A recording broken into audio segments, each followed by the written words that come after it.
मेरे रावाली के अजीम पाकिस्तानियों, मैं आज आपके सामने जो मुल्क के हालात हैं, जिसकी वजह से हम आज इस रास्ते पे हकीकी आजादी की मार्च इस्लामाबाद में जिस वजह से लेके जा रहे हैं, मैं सारे रावाली के मेरे बाशऊर पाकिस्तानियों, आपने मेरी ये जो बात गौर से सुननी है, क्योंकि मैं चाहता हूं कि जब मैं इस्लामाबाद पहुंचूं और मैं आपको कॉल दूं तो आपने मेरे साथ मुझे इस्लामाबाद में मिलने के लिए इस मुल्क की हकीकी आजादी की जहाद लड़ने के लिए आपने सबने मेरे पास आने हैं। अब पहली वजह क्या है?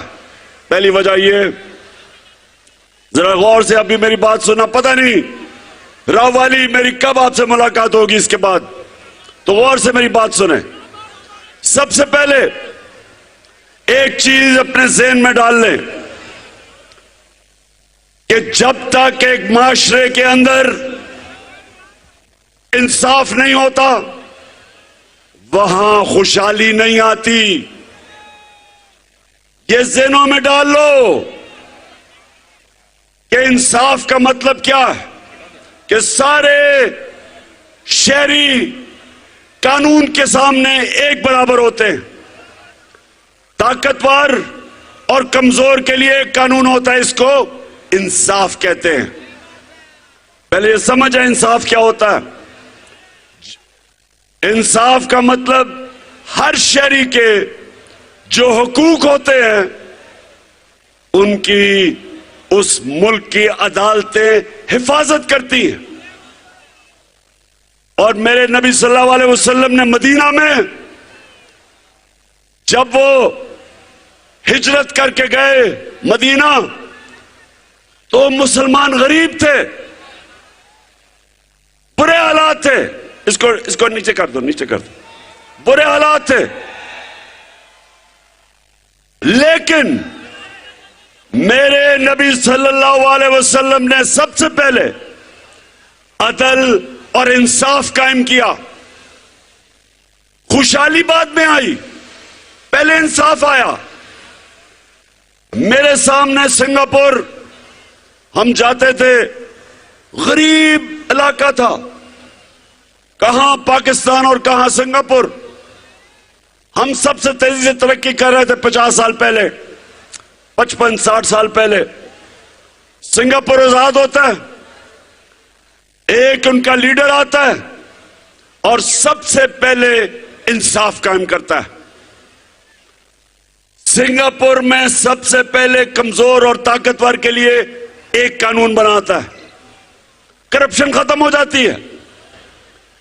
पाकिस्तान आज हमारी औसत आमदनी तकरीबन $2000 है।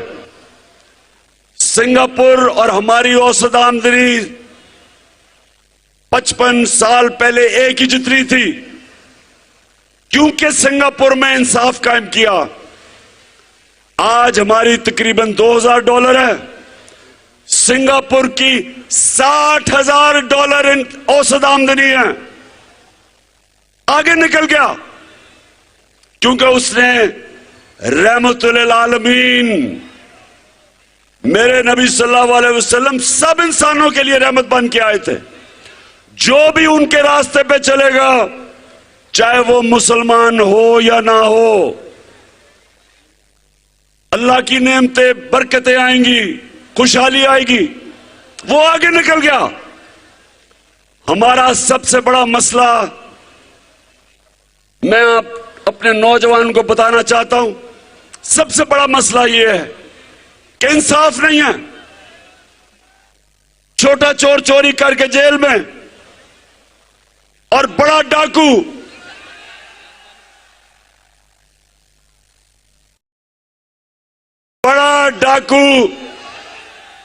जूते पॉलिश करते करते चेरी ब्लॉसम आज प्राइम मिनिस्टर बन गया।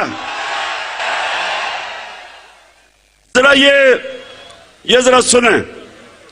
और क्योंकि मेरे अजीम लीडर, मेरे अल्लाह के पैगंबर, उन्होंने, मैं चाहता हूं सारी कौम, मैं बल्कि इंशाअल्लाह जब हमें अल्लाह ने हुकूमत दी तो मैं चाहूंगा कि उनकी हदीस हर स्कूल में लगी हो, हर यूनिवर्सिटी में लगी हो, हर ऑफिस में लगी हो।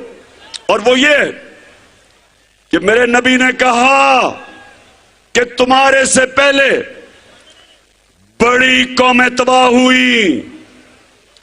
जो जब छोटा चोर करता था तो जेल में चोरी करता था, वो जेल में, और बड़े डाकू को जो कौमें नहीं सजा दे सकती थी वो तबाह हो जाती थी। अब ये शहबाज शरीफ का जरा सुनो। इसको 16 अरब रुपए की करप्शन के केस में सजा होने वाली थी, जबकि इसको बचाया गया, साजिश के तहत इसको ऊपर बैठाया गया। और जब ये ऊपर बैठा, 16 अरब रुपए का FIA का केस था, जब से ये ऊपर बैठा, ये जरा गौर से सुने। मैं सऊदी अब बंद करो, क्या कर रहे हो? सुने जरा। सबसे पहले चार गवाह थे जिनके नाम पे इसने 16 अरब रुपया लिया था। उसमें गुलजार अहमद, वो चपड़ासी था रमजान शुगर मिल में, वो मर गया, पता ही नहीं चला मरा कैसे। मुजम्मल राजा, वो कैश बॉय था रमजान शुगर मिल में, वो हार्ट अटैक से मर गया। ये 2 महीने में आते साथ ही, इनके पहले 2 महीने में वो मरा। गुलाम साबिर, जो मुजम्मल का रिश्तेदार था, वो हार्ट अटैक से मर गया, भाई था, वो हार्ट अटैक से मर गया। मकसूद चपड़ासी, जिसके अकाउंट में 4 अरब रुपया आया था, 400 करोड़ रुपया, वो हार्ट अटैक से मर गया। डॉक्टर रिजवान, जो FIA का इन्वेस्टिगेट कर रहा था ये केस शहबाज शरीफ का और बेटों का, वो इन्वेस्टिगेटिंग ऑफिसर, वो हार्ट अटैक से मर गया। और एक और जो इन्वेस्टिगेट कर रहा था, नदीम अख्तर, उसको भी हार्ट अटैक हुआ लेकिन वो बच गया। अब ये सुने, किसी और मुल्क में ये होता, मैं यूरोप की बात कर रहा हूं, मैं उन मुल्कों की बात कर रहा हूं जिधर इंसाफ है। अभी इन्वेस्टिगेशन होनी थी, इसके ऊपर इन्वेस्टिगेशन होनी थी। किसी ने नहीं पूछा कि कैसे सारे लोग जो गवाह थे सब मर गए हैं। और उसके अलावा राना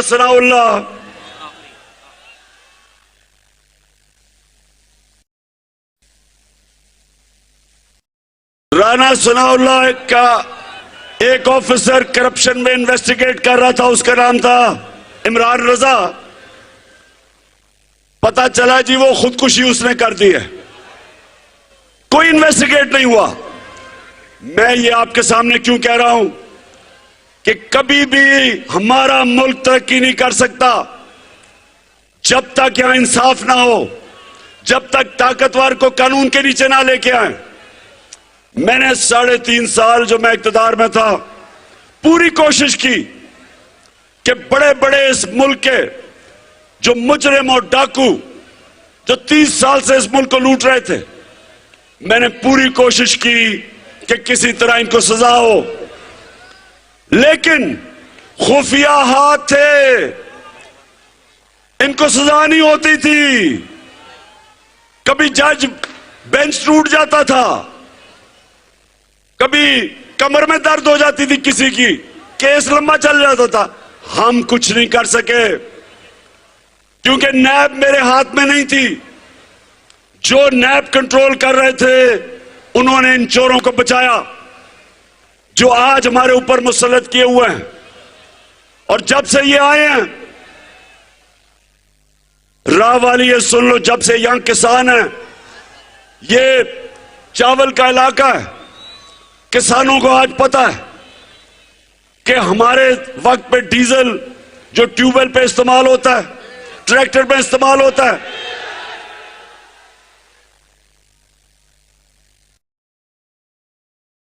सॉरी मैं गलत से कह गया, फजल रहमान जो इस्तेमाल होता है इन सारी चीजों में, 150 रुपए लीटर कीमत थी फजल रहमान की जब हम थे 6 महीने पहले। आज 236 रुपए पे फजल की कीमत ऊपर चली गई है। पेट्रोल वो भी 150 रुपए लीटर। तो ये जो सारी महंगाई हुई है, ये जब से चोर ऊपर मुसल्लत किए गए हैं। बिजली के बिल जो लोगों के पास आ रहे हैं, सबको सवाल पूछना चाहिए कि कौन सी क़यामत आई 6 महीने में कि सारी चीजें महंगी हो गई। 50 साल में सबसे ज्यादा महंगाई हुई। तो आगे जाके मैंने ये सवाल करने हैं कि कौन है इसका जिम्मेदार, किसने ये किया कि इन चोरों को ऊपर बैठा दिया और इनके सारे केसेस खत्म होने शुरू हो गए, एनआरओ मिलना शुरू हो गया, मरियम भी बरी हो गई, मरियम का पापा तैयारी कर रहा आने की, शहबाज शरीफ के भी केस खत्म हो गए, हमजा शरीफ के केस भी खत्म हो गए, और वो इस मुल्क की सबसे बड़ी बीमारी जरदारी, उसके भी केस खत्म होने शुरू हो गए। अब इन्होंने कानून ऐसा बना दिया है, राह वाली के नौजवानों ये समझ लो, कानून अब ये है कि सिर्फ छोटा चोर पकड़ा जाएगा आपसे। अगर मैं बड़ा डाका मारता हूं और मैं मुल्क से पैसे बाहर भिजवा देता हूं, कोई पाकिस्तान का कानून अब मुझे नहीं पकड़ेगा। इन्होंने आके नया कानून बनाया, इन्होंने कानून अब ऐसे बना दिए कि सिर्फ छोटे चोर पकड़े जाएंगे। तो इसलिए इंसाफ के लिए हम सब आज इस्लामाबाद रवाना है, क्योंकि ये कौम मोहम्मद मुस्तफा सल्लल्लाहु अलैहि वसल्लम की उम्मत है। दुनिया के अजीम तरीन लीडर की हम उम्मत हैं। हम भेड़ बकरियां नहीं हैं, हम गाय भैंसे नहीं है कि आप लाठी मार के कभी इधर मोड़ दें कभी उधर मोड़ दें। आज उन्हें कहें, कल कहते थे चोर हैं, आज कहते हैं कि जी वो एनआरओ दे दिया, अब साहब पाक हो गए हैं। मुशर्रफ ने इनको चोर कहा था, इनको पर केसेस किए, उसने फिर एनआरओ दे दिया। ये कौम, नौजवानों सब तैयार हो जाओ। अगर कौम अपने हकूक के लिए नहीं खड़ी होती, उनको जानवरों की तरह रखा जाता है। जानवरों की कोई हुकूक नहीं होते। जानवरों के जंगल के कानून में इंसाफ नहीं होता, जानवरों के माशरे में इंसाफ नहीं होता, इंसानों के माशरे में इंसाफ होता है। और हम ये इंसाफ जिससे हम आजादी चाहते हैं, अपनी हकीकी आजादी, उसके लिए निकले हैं। आपने सबने मेरे साथ देना है। और मैं आप सबके सामने आखिर में ये कहता हूं कि मेरी नजर में इससे बेहतर है कि इंसान मर जाए बजाय गुलामी किसी की करे। मैं मियां तारिक तुम्हारा भी शुक्रिया अदा कर रहा हूं, और जमाल नासिर आपका भी, जो आपने मेहनत की। और मैं आप सबसे आखिर में हल्फ लूंगा, हाथ खड़ा करके आपने मेरे साथ हल्फ लेना है। मैं यहां से पढ़ूंगा, आपने रिपीट करना है, हाथ ऊपर। पीछे तक। बिस्मिल्लाहिर्रहमानिर्रहीम। हम हल्फ उठाते हैं कि हम पाकिस्तान के आइन की हमें